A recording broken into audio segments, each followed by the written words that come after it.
옛날 옛적 강원도 인제군의 깊은 산골짜기에는 산신령이 살고 있었다고 전해집니다. 이 산신령은 매우 자비로운 존재였지만 때로는 마을 사람들을 시험하기도 했습니다. 그러던 어느 날 마을에는 극심한 가뭄이 찾아왔습니다. 강이 마르고 논밭이 황폐해져 사람들은 큰 걱정에 빠졌습니다. 마을 어른들은 해결책을 찾기 위해 모여 앉았습니다. 산신령께 도움을 청해야 하지 않겠소? 누군가 제안했습니다. 이에 마을 사람들은 만장일치로 동의하고 산신제를 열기로 결정합니다. 그러나 그 과정에서 어떻게 산신령이 마음을 움직일 것인지 고민에 빠졌습니다. 한 할머니가 이야기를 듣고 나섰습니다.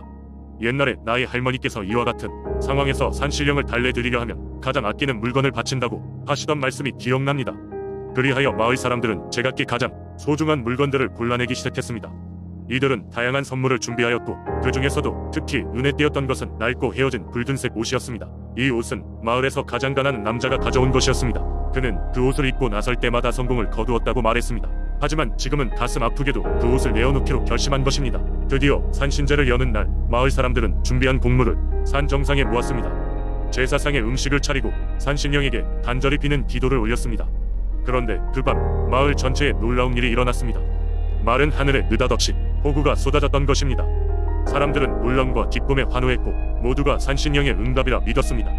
며칠 뒤 그 가난한 남자는 집 근처에서 드러지게 핀 꽃다발을 발견했습니다. 꽃다발에는 그가 바쳤던 붉은 옷이 새 것으로 변해 감싸져 있었고 이로 인해 마을 사람들은 다시 한 번 산신령의 자비로움을 느낄 수 있었습니다. 그 후로도 이 마을에서는 매년 산신제를 여러 산의 수호신에게 감사히 마음을 전했다고 합니다. 이 전설은 인제 지역에서 오랫동안 전해져 내려오며 오늘날에도 그 정신을 이어가고 있습니다. 마을 사람들은 산신령의 도움을 받을 수 있었던 것은 함께 희생하고 서로를 아끼는 마음 덕분이라고 믿습니다. 두 번째 이야기, 옛날 옛적 전라북도 임실의 한 작은 마을에는 깊은 산속에 신령이 깃들어 있다는 전설이 전해지곤 했습니다. 그 신령은 평소에는 모습을 드러내지 않았으나 마을에 큰 재앙이 닥칠 때마다 구렁이의 모습으로 나타나 사람들을 구하곤 했다고 합니다. 이 신령은 특히 마을의 우물을 지키는 것을 사명으로 삼고 있었기에 마을 사람들은 그 우물을 신성하게 여기며 정성껏 관리했습니다. 어느 해 하늘의 기후 변화로 인해 마을은 극심한 가뭄에 시달리게 되었습니다. 논밭은 메말라 버리고 사람들은 더 이상 농사를 지을 수 없게 되자 생존을 걱정해야만 했습니다. 마을 사람들은 매일같이 신령에게 기도를 올리며 비를 내려달라고 간청했습니다. 그리하여 마을에서는 우물가에 음식을 차려놓고 구렁이 신령에게 제사를 지내기로 결정했습니다. 제사 날이 되자 마을 주민들은 고대하던 마음으로 우물가에 모였습니다. 어린아이부터 노인까지 모든 주민들이 음식을 준비하고 정갈히 차려넣었습니다. 드디어 제사가 시작되었고 온 마을의 기도를 모아 신령에게 가뭄을 해소해달라는 간절한 염원을 전달했습니다. 이때 갑자기 땅이 흔들리는 듯한 느낌과 함께 우물 속에서 어마어마한 비늘을 가진 거대한 구렁이가 나타났습니다.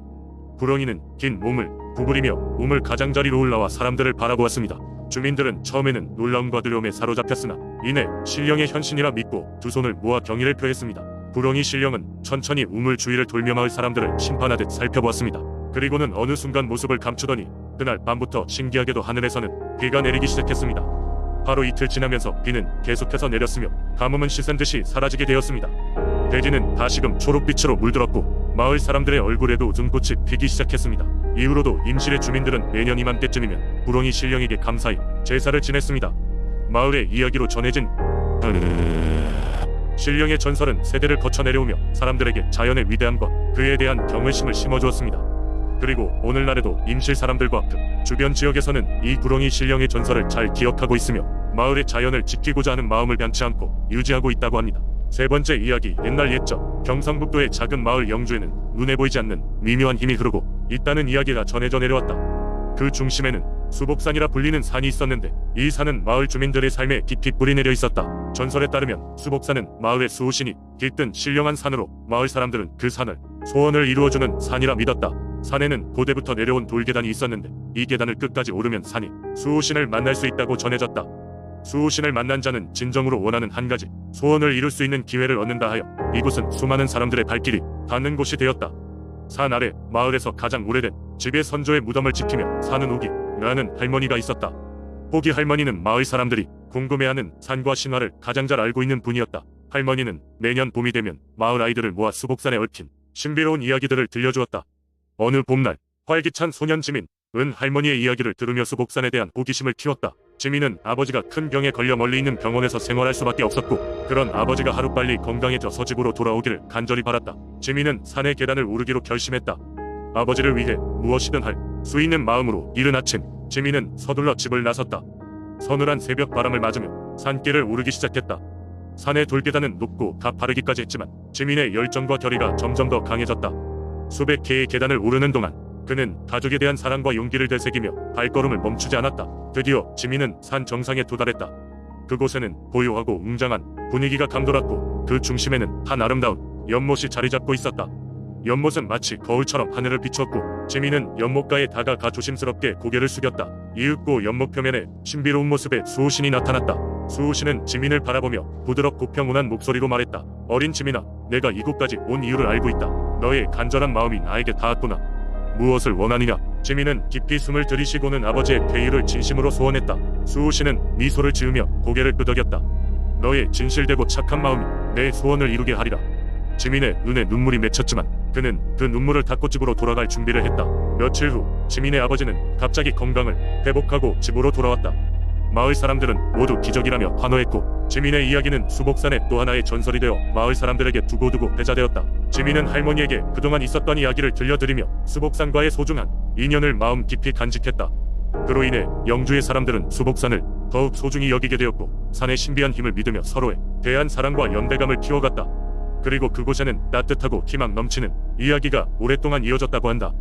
네 번째 이야기. 어느 작은 마을에서 태어난 어린 소녀 소영이의 이야기가 시작된다. 소영이는 밤마다 마치 진짜인 것처럼 생생한 꿈을 꾸곤 했다. 그 꿈 속에서는 항상 한복을 입은 여인이 등장했는데 그녀는 소영이에게 온화한 미소를 지으며 다가와 소영이에게 신비로운 이야기를 들려주곤 했다.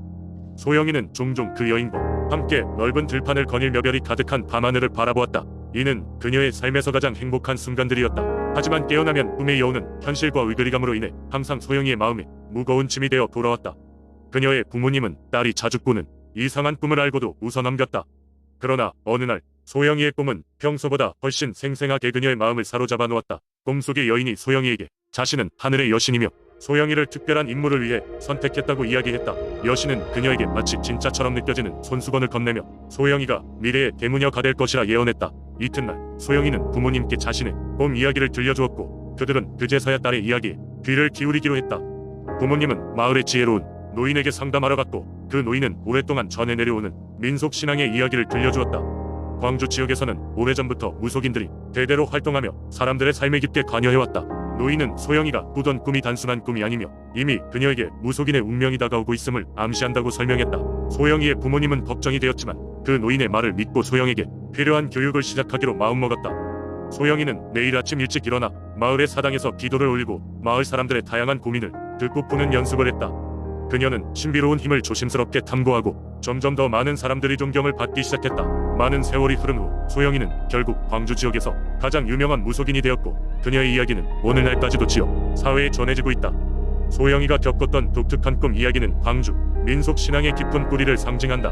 이는 꿈과 현실이 교차하는 순간 그리고 전통신앙의 힘이 새로운 세대에게 어떻게 전달되는지를 암시하는 아름다운 이야기이다. 소영이는 전통과 현대의 경계에서 삶을 이끌어가며 여전히 그 꿈속 하늘의 여신을 떠올리며 자신의 사명을 다하고 있다.